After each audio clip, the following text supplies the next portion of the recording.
blood is thicker than water, but Iman is thicker than blood. That's your brother that you look down at. That's your sister that you are reviling. What? Because of her color, because of her nationality, because of her tribe, because of their class, because of their postcode. People who separate and divide one another based on tribes, based on race, based on gangs, they are at risk of entering inside of the hellfire. The Prophet ﷺ said, وَمَنْ دَعَى بِدَعْوَ الْجَاهِلِيَّةِ فَهُوَ مِنْ جُثَاءِ جَهَنَّمٍ.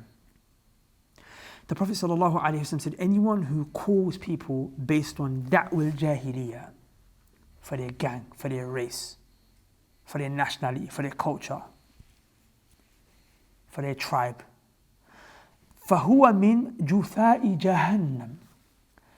This person is from the groups that are inside of the hellfire. Jutha'i Jahannam. Look how scary this is. The Prophet ﷺ was asked by his companions, in Sama, wa salla. But what if he fasts? And what if he prays? A man's going to go to the hellfire and he's a Muslim and he fasts and he prays? The Prophet said, fa in Sama wa salla. Even if he fasts and he prays. Even if he fasts and he prays. Brothers and sisters, we don't come with the da'wat of jahiliyyah. As the Prophet ﷺ said, فَدْعُوا الْمُسْلِمِينَ بِأَسْمَائِهِمْ بِمَا سَمَّاهُمْ اللَّهِ. Call the believers by their name, the one which Allah called them, al-Muslimin, al-Mu'minin, ibad Allah. Those who are Muslim, those who are Mu'minin, believers, those who are slaves of Allah. The hadith is also in the Musnad of Imam Ahmad. Another narration mentioned where the Prophet said, Man qala ya ala fulan. He called out people by these jahili things, calling them by their tribes and whatnot, to call people in that jahili way.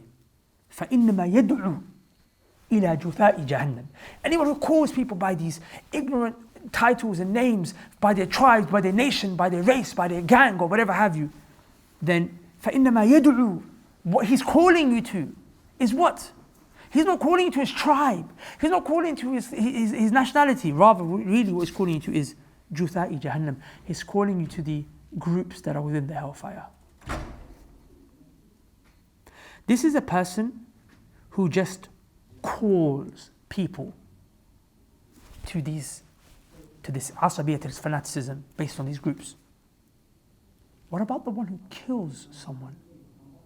This man is going hellfire just by calling people towards his fanaticism, towards his tribe, towards his race, towards his culture. Imagine the punishment for the one who actually kills someone because of their fanaticism, towards their race or their culture or their tribalism. Brothers and sisters, you put down a man and you reject him.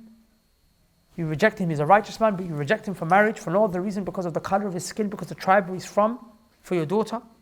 Or you don't hire a person because he's from this nationality or that color of skin or whatever have you.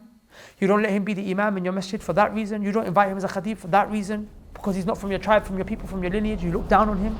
Hey guys, I really hope that you benefited from that video. Before you go, I want to ask you a really important question. Have you guys ever thought about studying Islam and seeking knowledge? If not, then I want you to reflect upon this hadith of the Prophet ﷺ. The Prophet said that seeking knowledge is obligatory upon every single Muslim.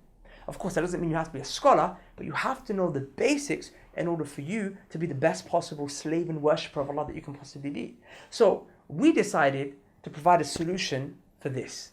You see, many people want to study, but they don't have the means or the resources to do so. So we set up an online institute called the Knowledge College, where you can study Islam from the comfort of your own home. So if you want more information on the Knowledge College and you'd like to sign up, go to the link below, check out the website, and hopefully we'll see you on the other side. Assalamu alaikum.